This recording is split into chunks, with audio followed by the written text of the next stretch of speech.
The polar oceans are fundamental to the global ocean systems.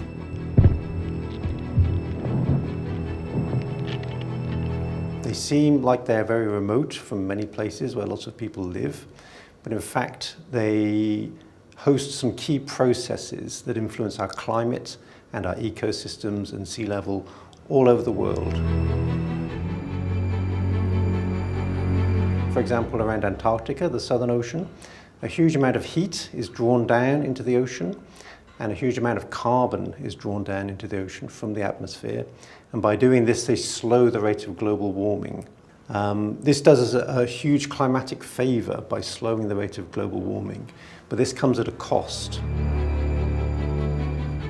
That the oceans get warmer, and the oceans get more acidic, and sea level gets pushed up, and this melts the ice caps, and that pushes sea level up further. And so this has a global impact. So although the rate of climate change may be slowed by the ocean processes, there are these negative consequences that come from the polar oceans as well.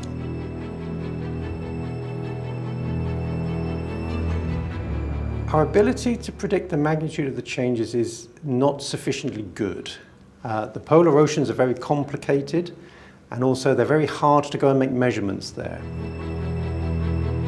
The polar oceans are very remote and they're very harsh environments. So many of our attempts to collect data there, we can get the volumes of data and the type of data that we really need. So we need to raise our game, we need to step up and make better measurements in the polar regions and improve our computer models to increase our ability to predict the future.